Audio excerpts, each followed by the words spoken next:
It's the one place where European leaders can still get some credit, the Paper Review. And what's news this week on the continent? Well, boss, more trouble in Germany, Spain getting smug over the Ballon d'Or, and Cyprus. That's right, Cyprus, birthplace of Aphrodite, famous for that hill. And if that video diary was anything to go by, the place Frank Lampard last finished on top of the table.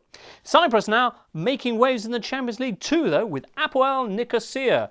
Remember when they were drawn with Porto, Zenit St. Petersburg and Shakhtar Donetsk in the Champions League? The underfunded Cypriots were giving no hope at all of getting through, but instead they're now just 1 point from becoming the very first Cypriot side to ever reach the last 16. And they're doing it in dramatic fashion too. Tuesday they led the two-time European champions Porto before an 88th minute penalty looked to have ended their dreams. The players looked ready to cry at the Apoel turnover, but they didn't crumble. That's two. Instead, with 90 seconds left, they swept upfield and got a winner, pipping Porto. Here is the Cyprus Mail, disappointingly thin on stories about immigration and house prices. They say, all of Europe is now talking about us.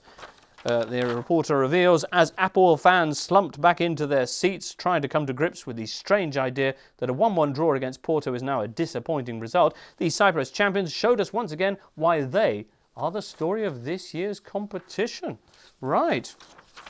Here's Philaletharos, also from Cyprus. Hymns of praise for Apoel, they say. How you like this, Apoel? Might have been better. But anyway, they quote Pep Guardiola, the Catalan manager after Barcelona's game this week, warning journalists, check out Apoel, they're almost through. While Porto and Shakhtar are struggling, they're a dangerous side. Well, the Portuguese certainly are suffering with all of this. The one corner of the continent that's not overjoyed about the Cypriots' progress. Here's Apoel, for example. Discoloured dragon, they say, we're humiliated. Apoel, furious at the Apoel cheek of it all, they point out, never before has a Portuguese team, whether the national side or a club, lost to Cypriots.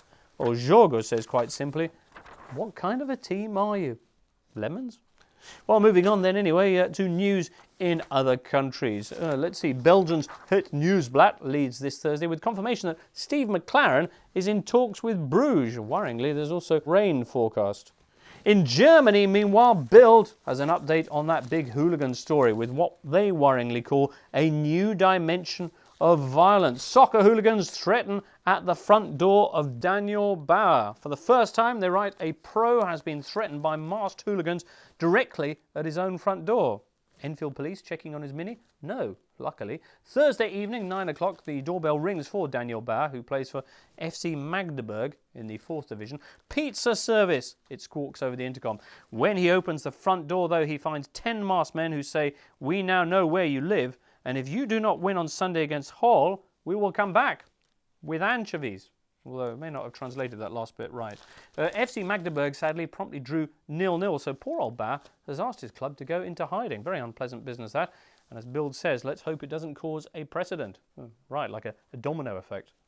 Well, anyway, let's move on from that to the Ballon d'Or. Another of the big stories this week. Messi will win it. No one takes it seriously, but it still exerts a worrying grip on the European papers. France Football, who organised the thing, and who lead, incidentally, this week with an 8-page homage, or however the French call that, to Sir Alex Ferguson and his 25 years at Old Trafford, have now narrowed the field from last week's 50 candidates to a 23-man shortlist, dropping along the way the one Italian player, Antonio Di Natale, along with all 5 of Italy's managerial candidates.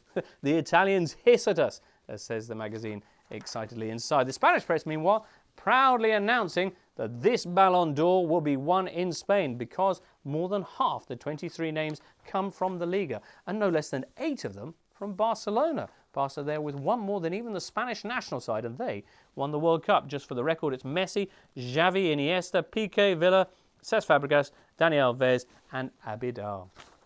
All right then.